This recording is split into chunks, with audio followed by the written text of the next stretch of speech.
unfortunately missed you in Vegas, but I just got back and it was obviously a great buzz down there. Lots of talk about Stretch. Saylor in his speech was all about Stretch. There was a lot of talk about in general about it, and then we had the earnings call, MicroStrategy, this week. So we're all fresh into the MicroStrategy momentum, and you're obviously you know fair to say I think an expert on strategy and everything happening on strategy. So great to get maybe your initial thoughts on the earnings call and some of the called more controversial statements made during the call that people are talking about now in terms of selling Bitcoin. Yeah, maybe I want to get your thoughts on that to get started. And again, great to have you. Yeah, sure. Yeah, I think that the statement, yeah, that's all the headlines is, oh, Strategy is going to sell Bitcoin.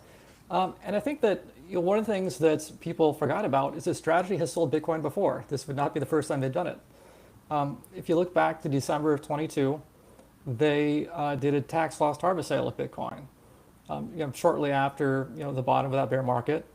And so I think it's probably no coincidence that shortly after what a lot of people think could be the bottom of the 2026 Bitcoin bear market, that narrative is coming back up again. That tax loss harvest is specifically one of the issues they called out for the reasons why they might do it. There are other reasons too that there could be times when it's more favorable to sell Bitcoin to pay the dividends or to do share buybacks, depending on what's happening with stock price or where we're at with relative to pricing with the other instruments. But I think that the kind of like the wrong take is, oh, Strategy has lost their commitment to Bitcoin. That's not what's going on at all. There are situations where from an arbitrage and a corporate stack standpoint that it could make sensible sense, that's a funny phrase, where it could make sense to sell Bitcoin for various purposes, to increase Bitcoin per share for the common shareholder, and be very beneficial to the company. Gotcha. Yeah, exactly. Maybe a quick one on that one, and a very good point on tax harvesting. That they've done it before. I think people tend to forget that. You're right. But don't you think that, I mean, one of the concepts of a Bitcoin treasury company is that it holds and it doesn't try to time the market, right? Also, when a Bitcoin treasury company raises capital, it's typically purchasing Bitcoin fairly soon thereafter. Not just saying, oh, we think this is a bad time, we want to wait 3 months or 6 months. Don't you think that turns the strategy more into a market timing company if they would start selling Bitcoin to pay some of the dividends, or you think that's really part of the model anyway? But I think the key there is to look at the reason for selling Bitcoin. Is it because they think that price is high? Is it actually because they're trying to time the market based off of, I don't know, drawing TA lines on Bitcoin or something? Or is there another reason? And I think if we look at it, it's really a different reason. That typically the way Strategy operates in the marketplace is they're looking for a clear arbitrage, something that they can lock in real time. Like, do we have a deferred tax liability that we can extinguish by selling the Bitcoin and then buying it back and taking advantage of wash rules or however it might operate? So I think or is it the case that the stock is trading at 0.5x NAV, it's gotten really beat down for some reason, and we can sell Bitcoin to buy it back and close that gap and be very creative to shareholders. So I don't think it's just a matter of like, is Bitcoin high or low, timing the market. It's looking at the relative prices of different instruments they have, the tax liabilities they have, and identifying clear arbitrages that they can lock in real time so that the gain, the shareholder, is not speculative. It's baked into the entire operation as it's being done. Gotcha. Yeah, that makes sense. That's right. So it's a bit more, almost like a bit more formulaic. And maybe taking a step back, right? I do notice in different conversations, certainly last week in Vegas, and on different forums, is that there's still quite a bit of misunderstanding about Stretch in general. And maybe take a step back, right? You want to go back into some of the basic principles of Stretch and the instrument and what it does for strategy, but also for the industry.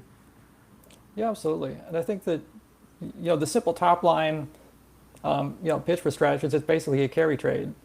You're buying what you think will be a high appreciating asset, and you're selling. It's not technically debt, but you're selling a low interest rate instrument in order to finance that. Just basic carry trade. And I think in terms of how they put it out to the market, that one of the biggest misconceptions around it is that it's this risky instrument sold by this high debt company. And if you actually dig into the numbers and compare it to other instruments in the marketplace, I think the actual credit risk is far less than you might think. Right now, strategy to leverage, counting the convertible bonds, it's only about 9%. It's a single-digit number. Imagine if you were taking out a mortgage and you said, I'm going to put down 91%. No one would think that was a risky mortgage. Um, it's fairly commonplace to have far less than that down for a mortgage. But also, I think the comparison that I really like to make lately is with a more of a traditional asset-backed security, where you've got a senior tranche and a junior tranche, where the junior tranche is in an equity layer that absorbs the first losses, which gives a bit more guaranteed return to the senior tranche. It's not exactly a one-to-one comparison because these aren't bonds, but what you have essentially in that senior tranche position is stretch. What you have in the junior tranche position is the MSTR common equity. And if you're thinking about it from a risk perspective, a typical asset-backed security would have an equity layer of, let's say, 1 to 20%, depending on what the asset is, how much diversification there is. And if you look at MSTR, it has an equity cushion of 60 to 70%. That's more than 3 times the top end of the typical range. So that's that's almost unheard of. And so yeah, there's just a lot of protection there. And I think another way that strategy preferred shares will probably find their ways into the marketplace is structured into other products where it might be a fund. We've seen funds go to market. UTXO recently launched a credit fund that has its own senior and junior tranche. So you're going to see these structures go to marketplace where not only does Stretch itself have this 70% equity buffer on it, but it's packaged into another instrument that also has an equity buffer. So you've got an equity buffer on an equity buffer. So I think the risks for it just are not what people think they are. Because like I said, the strategy's leverage ratio is far lower than you might think for hype headlines. And the cushion is far higher than roughly analogous instruments. Yeah, no, I think that's a great comparison actually, and I guess it also makes sense for there to be a thicker equity cushion, and it is much thicker, I should say. I mean, some of these structures. I mean, I was myself involved in CLOs, and those were like typically nine times levered, right? 10%, I should say, 10 to 12% equity, and the rest was different debt instruments. So this is much thicker equity. But obviously, levered loans on the asset side, or whole loans, or car loans, etc., they are in general less volatile, and you got sort of diversified portfolio with default rate, but less volatile. Bitcoin is one asset; it's more volatile. That is what it is. But therefore, you have a much thicker equity cushion, which makes sense. I do think those the layered structure on top of that. Obviously, it's something that Strategy itself and Sater they love it, that people are building on top of Stretch. It creates this whole new ecosystem. And once someone does that, whether it's in DeFi or other instruments, it adds dollars back to Stretch, right? It means that particular structure is buying Stretch, then doing some sort of recap on it. But it means dollars flowing to Bitcoin in Strategy. So that is in itself very interesting. Obviously, it does remind a little bit of CDO squared, right? Where you take tranches and you lever them up again. But that's Wall Street for you, right? People always will find a way to structure these. And what do you think then of some of the called more controversial comments during the earnings call, where Strategy also said that it may, in terms of how to pay for the dividends going forward. We touched a little bit about selling Bitcoin for tax purposes, right? And maybe a bit for, but in general, there is still that, if you think about the FUDs from late last year, it was about Strategy, in essence, not having the cash flow in its core operating model to pay for the dividends. What is your take on that? How do you think the company is dealing with that? Yeah, for sure. I mean, you hear that come up all the time. Well, they don't have cash flow. How are they going to pay these dividends? But I think a lot of times people forget. Another thing people do is they point to just, okay, they're going to sell common to pay for the preferreds. They might sell the preferreds to pay for the common. It looks like this big circular system. But what people forget about is what the purpose of all this is, which is buying Bitcoin. And what the main thesis is, which is that you're running basically a carry trade on top of Bitcoin. And so it's not just Strategy's own internal instruments trading back and forth. It is a capital funnel to go into a Bitcoin treasury that, if it appreciates over time, that's how the company wins. And as they've said that the hurdle rate for them just to break even on the preferred share dividends right now, it's not the 11.5%. It's about 2.25% across their entire stack. That's not a very aggressive target, and that's a fairly comfortable Hmm. target. And the other thing to say about that is, lost my train of thought there for a second. No worries. Maybe switching. That's interesting because you talk about clearly it's a very interesting machine, right? If you look at the monthly announcement they make, it's on the one hand how much stretch they do through their stretch ATM, and then the equity ATM, right? And they sort of switch back and forth. Right. Yeah, I remember Um, what I was going to say. Yeah. So I think looking at capital going into Bitcoin and then these different instruments going back and forth, I think it kind of touches on the point we made earlier that it's really about these instruments.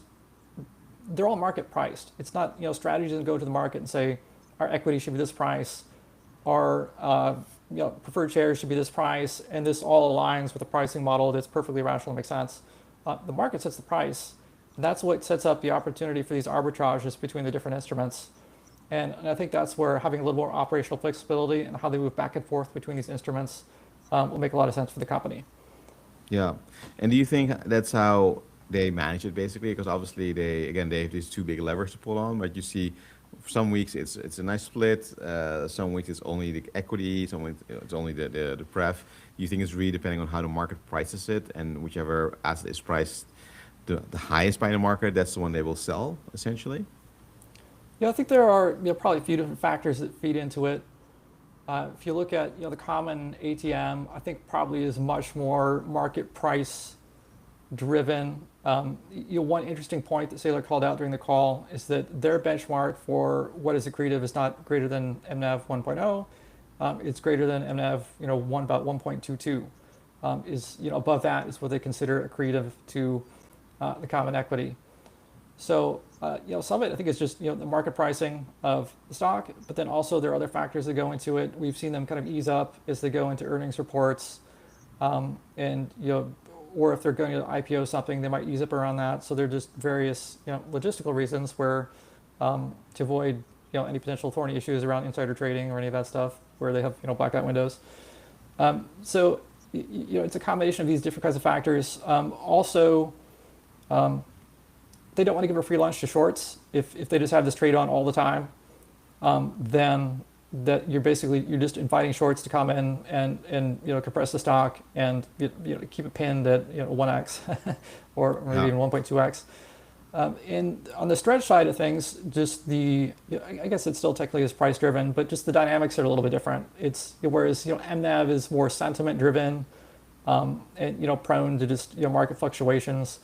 The the stretch has a definite cycle kind of built around the dividend, and that is fairly typical for a yield bearing instrument that pays a coupon at a regular interval. You get that cyclicality where most of the new stretch issuance happens in that say last week, especially in the last couple of days before the ex dividend date. And then when the cycle starts again, it might not trade back up to par for 2 to 3 weeks, and then you only get about 10 days at par.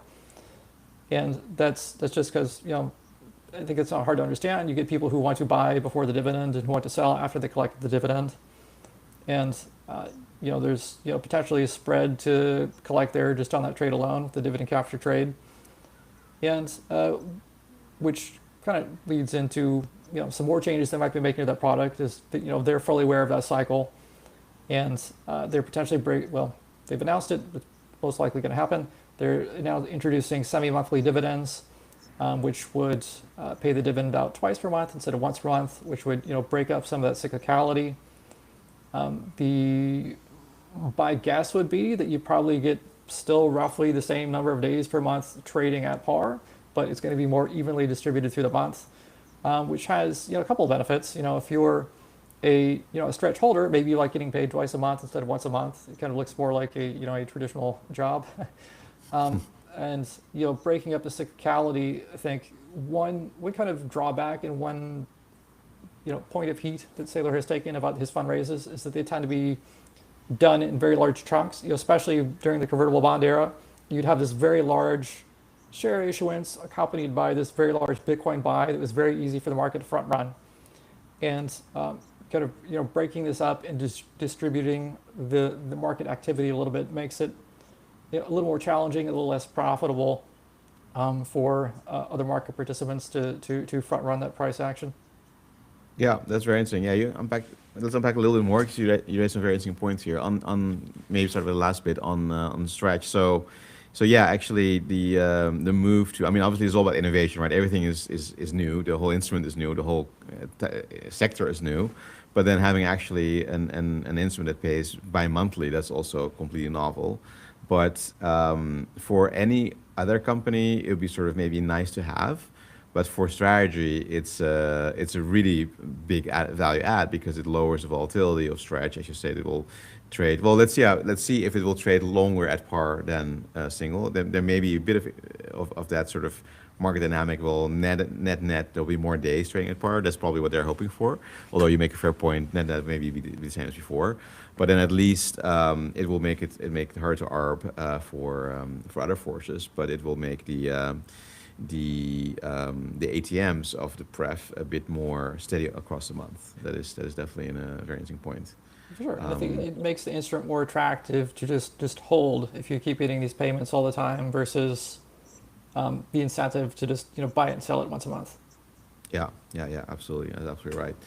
And then the other thing you mentioned is on the MNAV. Is that mathematical that they like to sell above 1.2 because of MNAV is enterprise value over Bitcoin, and there's the leverage component in there, so it's really one on the equity. Is that the math? Why it's above 1.22? Did you try to unpack that or? Yeah, I haven't fully unpacked the math, but I think that's the gist of what it is that the calculation they use for MNAV is like, it's not actually, when I think about what the actual true multiple to NAV is, it's not enterprise value over market cap. The metric that I like to use is market cap over Bitcoin kind of minus enterprise value. That's not quite the right way to put it. But really looking at what the net common exposure to Bitcoin is, because the MNAV metric, really what you have is enterprise value to gross asset value, because nothing is netted out of Bitcoin when you do enterprise value over total Bitcoin holdings. So it's all the same numbers. It's just arranged a little bit differently. I think it's just the math of how these things are calculated, I'm sure. And so when you do it the way they do it, you need a higher number than one. You need that 1.22.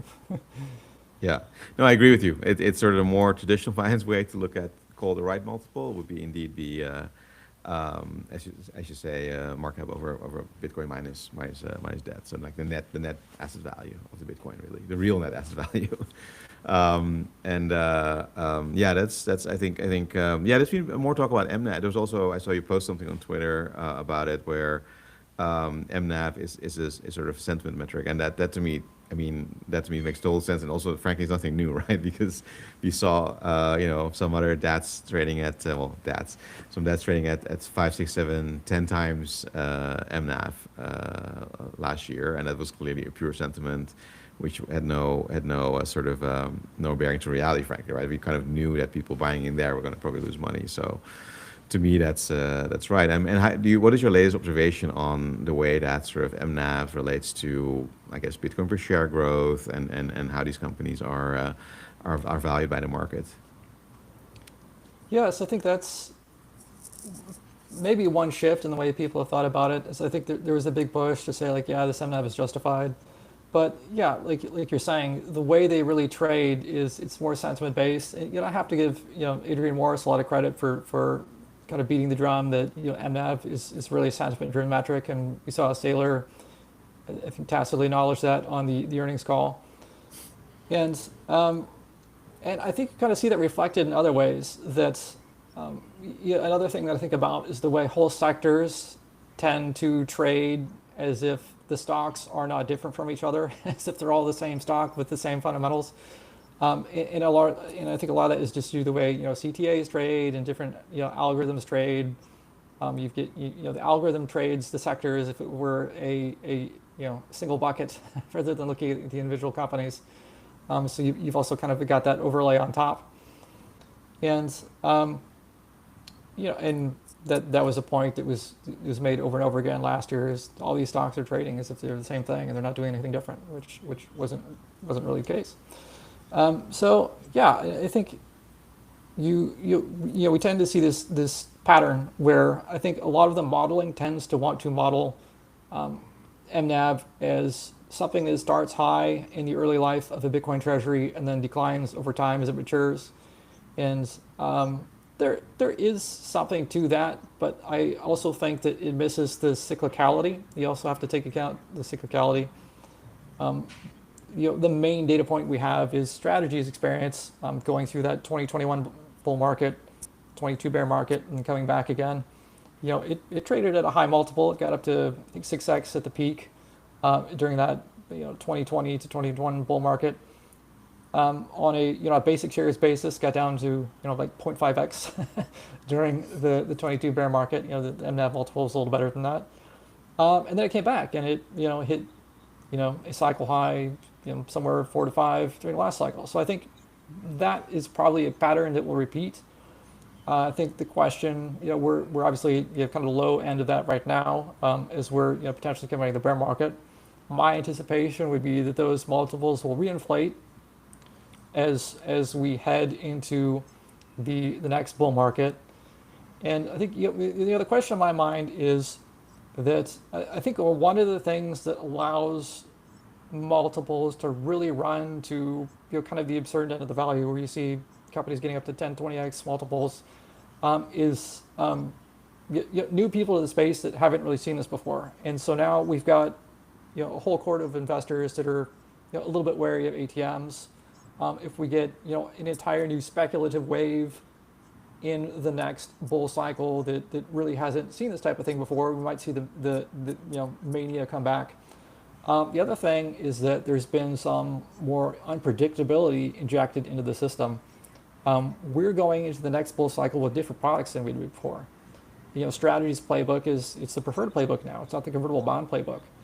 And so some of the things that we might not see, one thing that typically happened at some of the highest peaks that I think people didn't quite acknowledge enough was convertible bond issuance.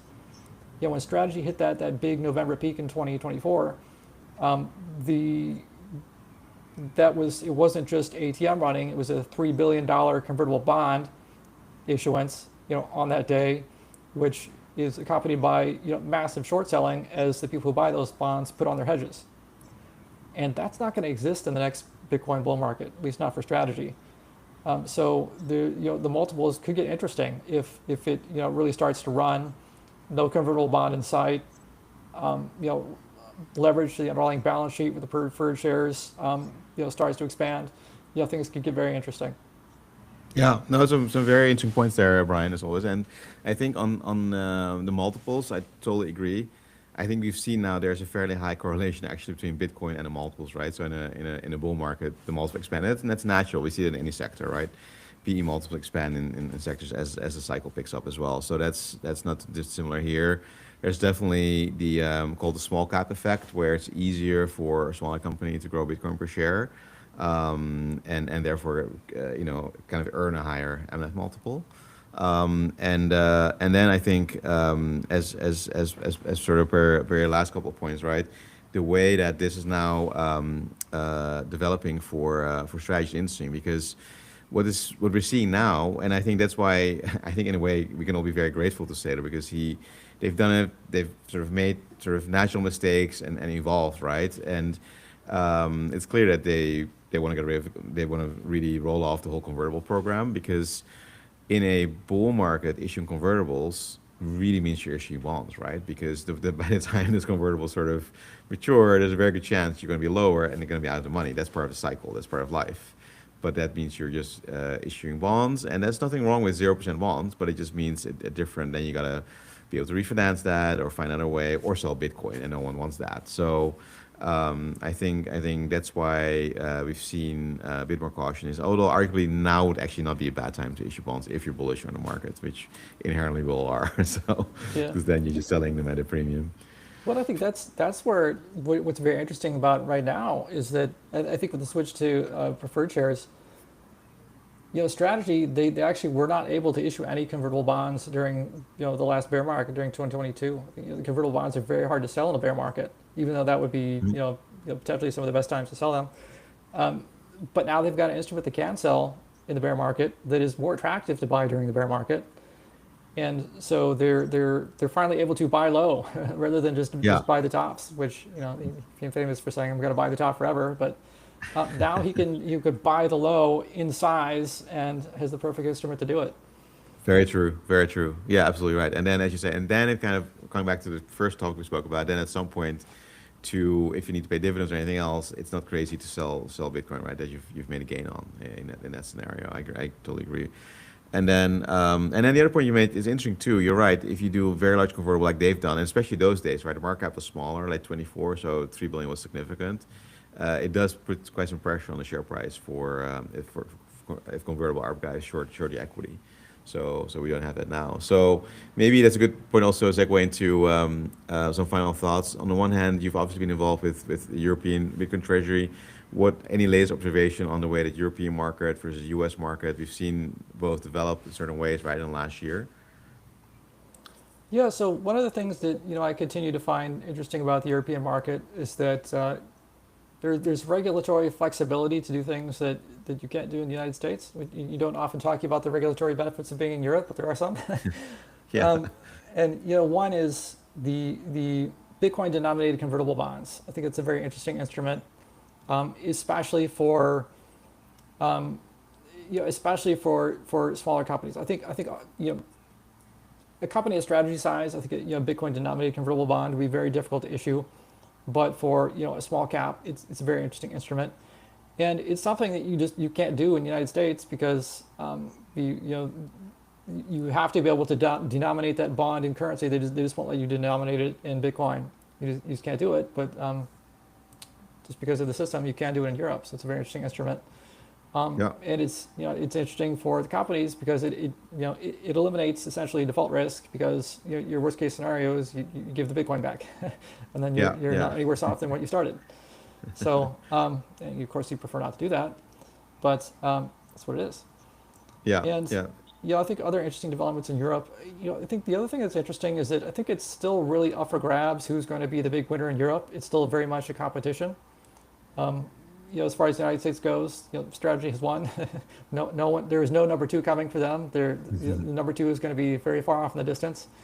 Yeah. But I think the potential in Europe is still big for a winner to pull ahead of the others and reap all the benefits in terms of market share and liquidity and investor interests and network effects that come with that. Yeah. No, obviously, I 100% agree. And the market is in itself, I think, still very much an untapped market, both on the equity side and on the credit side, right? Europe has massive fixed income markets, biggest in the world, very much a fixed income culture. So to bring digital credit to Europe, I think is going to be a phenomenal opportunity, actually. And obviously at Treasury, we're working on that as well. So yeah, I agree. And I think we've gone from called last year where there's probably, I don't know, 180 or so Bitcoin treasury companies. And as you say, there's one clear winner globally and then some regional winners over time. That, in my mind, it's become clear that maybe you really need a handful in the US, handful in maybe the rest of the world, right? We don't need 200 of these. So Yeah. a bit of Yeah. consolidation. Because of the point of liquidity you made, there's, as unfortunately in every industry, there's just benefits to size and having that a bit of that concentration. It makes it easier in general. Yeah. So a question I would I'd push over to you on this. I'm curious your take on. Is that the way I always thought about Europe is that the real big prize is if you can be like a dominant European player where everybody in Europe sees you as the go-to treasury play versus being the number one in your country or your particular region of Europe. And of course, there's challenges with that. I think the European markets are a little bit more fragmented than United States markets. It's even though you've got the European Union, it's still not quite as single a contiguous market as in the United States. And I'm curious what you think about that. Is Europe as a whole the big prize, or is it really being dominant in within your home country's market? Yeah, that's a great question. I think there's a few cross sections. I think one is actually currency. I think there is the euro denominated Bitcoin treasury market. There is just a natural benefit for investors, whether it's institutional or retail, to invest in your home currency, right? So that market is obviously is very large.